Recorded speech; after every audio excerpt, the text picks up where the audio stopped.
So we've just had the National Aboriginal Forestry Association hosted Indigenous Forest Sector Bioeconomy Summit, and we got a wonderful selection of stories from across North Turtle Island about what folks are up to.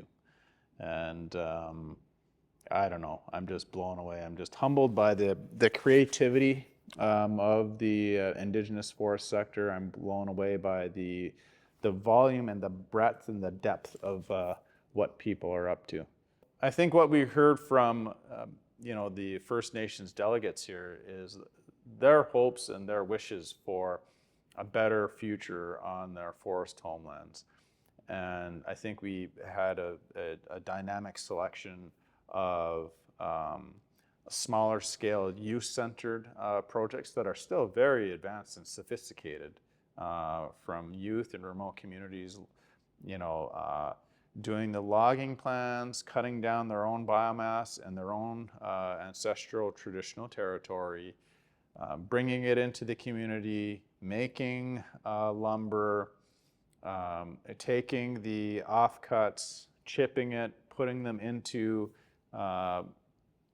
pretty substantial biomass, bioheat boiler systems, and generating heat and power from these units in the community, powering schools, powering a sawmill in a community, heating it. And seeing the First Nations youth, seeing First Nations women, seeing First Nations men plan the work, do the work, operate the machinery, operate the biomass systems, and be really in control of the community's wishes and destiny for that aspect of their community's operation was just really just humbling and hope-inducing. Just made me happy just as a human being to see that.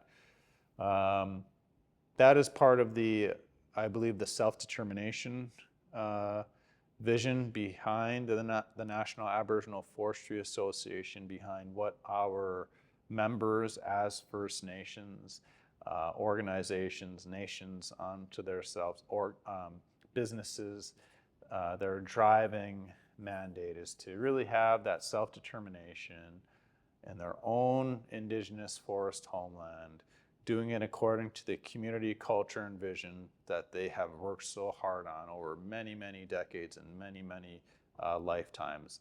And then to be operating the businesses to actually make a living, do it properly, do it with care, and do it innovatively using the most advanced technology available, modern computer processing power behind things, modern systems, but still bringing it back to a very, very, I would say, a very, very culturally sound foundation, which is the home fire in our communities, that belief in sharing the warmth of the home, sharing the values amongst the homes, sharing that interconnectedness and that communion too with the natural world as a sustaining foundation for the community. The natural resources, the forest resources, a part of us. And so it is a spiritual thing as well, I believe, a sacred thing for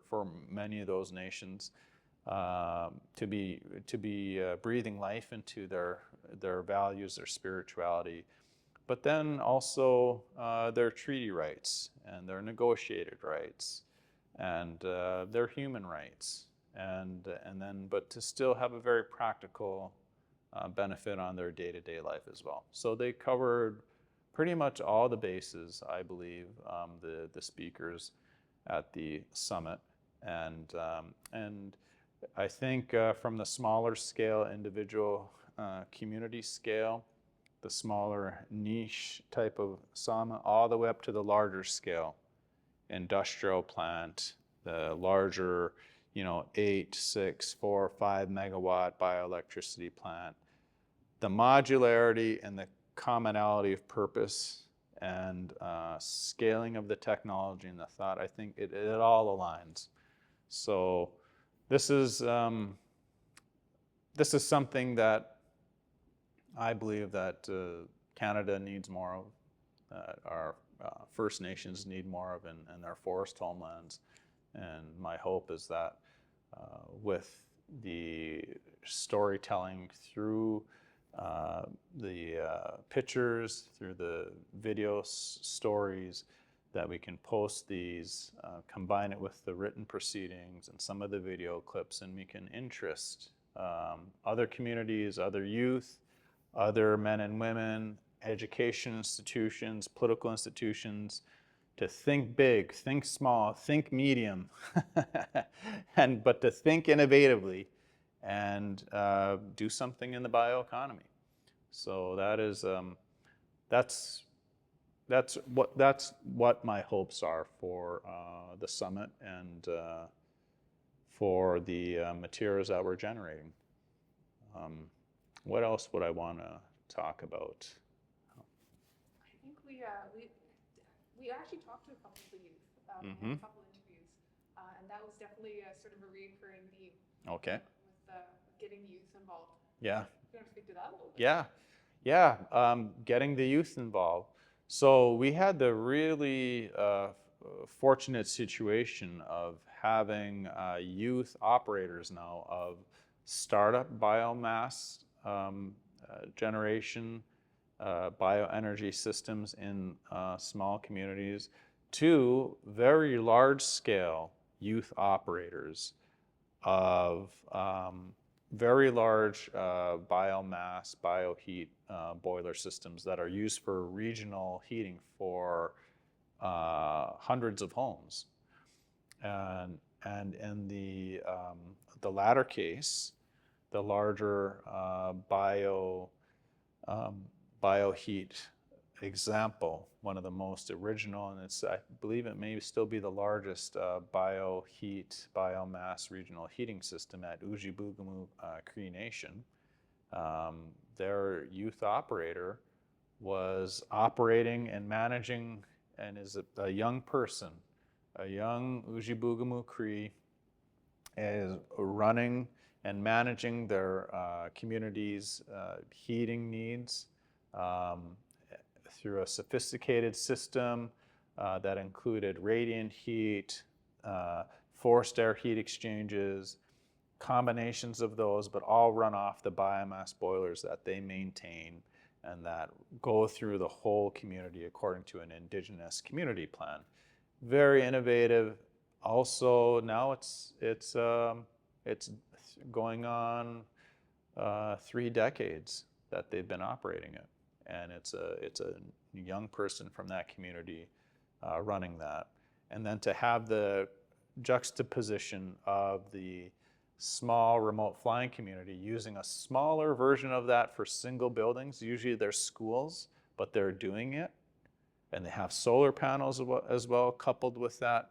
I mean, these young people are telling us that, we need to decarbonize our economy, decarbonize our energy grid, to be innovative, and that they will do the work. They'll be with us. You could see the excitement. It didn't matter if it was with the big regional biomass grid system or the smaller unit that's doing 1 or 2 buildings. You could feel that pride and that energy and that innovation of young people working with new technology, or an older system, but updating it into the new technical standards and the improvements that happen through time. And you could also see what I saw in both in the question period and the presentations, but afterwards in the networking, was the youth operators saying, hey, have you thought about doing this?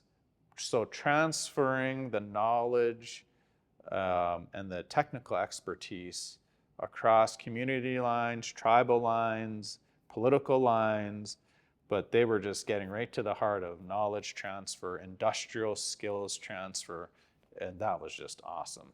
And that's what the young people asked for, in fact, because they said, we want to learn from other young people now that are doing this. We had no idea that, we could learn from other Indigenous youth that are actually doing this. So very hopeful and very impactful. Yeah, that was probably one of the most gratifying aspects of the summit, yes. So what else could we talk about? We could talk about, see, that's another thing, to have the drone and the AI technical piece presented by a gentleman from Curve Lake First Nation, to talk about that aspect of forestry and the digital aerial world with drones, and to know that our young people have pushed right into those very technical areas and the new technologies. Very heartwarming. And then to see some of the original NAFA members and board directors acknowledging that this was kind of their vision when they started out on the pathway here, developing the National Aboriginal Forestry Association, is that they hoped that one day the theory that they were talking about, because a lot of it was setting up institutional structures and policy governmental dialogues with mainly with the federal government and then their provincial counterparts, but also internally in their own nations, to say, hey, we should be doing forest management, we should be doing forest business development. For them to be here 30 years later and to say, like, this was what we envisioned, and here we are. Now we have young people and forest management tenures. We have forest management expertise, operational expertise. We have business arms, economic development arms that can work with the forest resource. We know how to do things differently. We know how to reduce the spraying of pesticides and herbicides in forest management. We know how to not cross different fish-bearing streams and to modify our harvest programs. We know not to take all the trees out of the traditional lands, to leave cultural areas alone.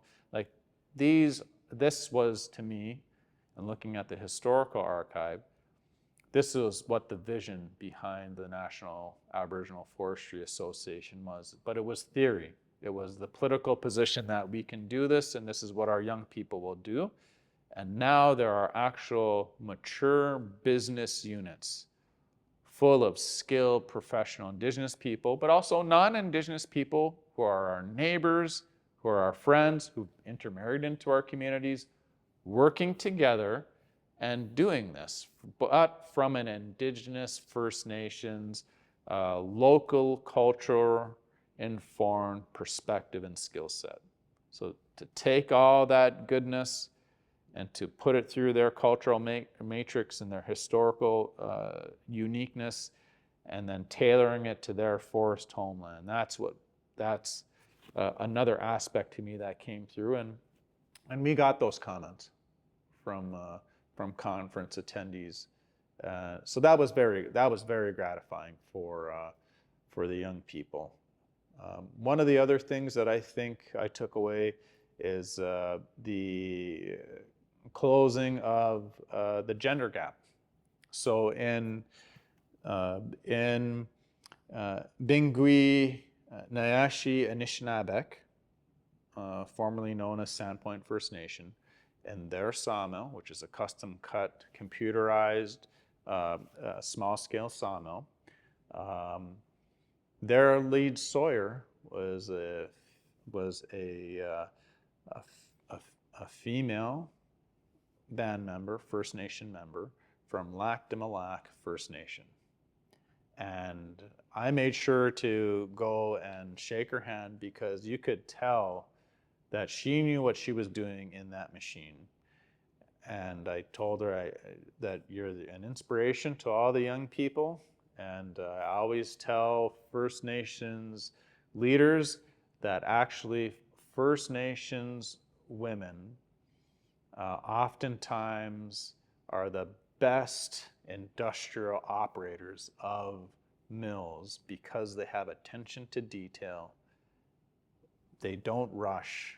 They're not afraid to stop if they see something that is a little amiss.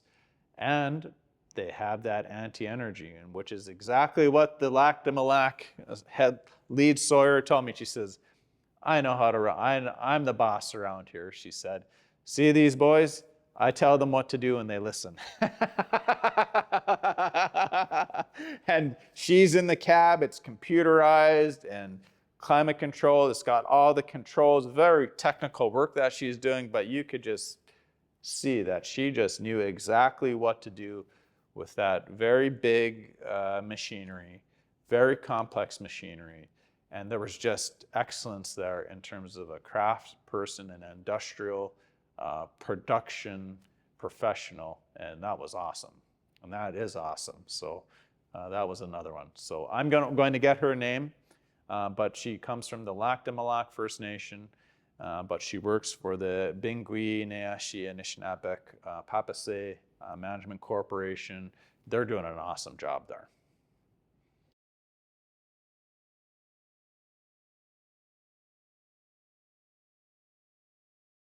The summit was wonderful. The attendees were great. The speakers really all brought that message. And the elder, also Elder Sheila Delacourt, and the reminder to keep our cultural traditions, our spirituality, our language, our consideration of each other, the respect between our communities and our nations and our people, but also that love of land and that love for Mother Earth and water, land, air, the sky, and all the elements. I think that came through too wonderfully. So, and hopefully we'll continue to follow the words of the elders and their vision, and just keep pushing it forward like they did.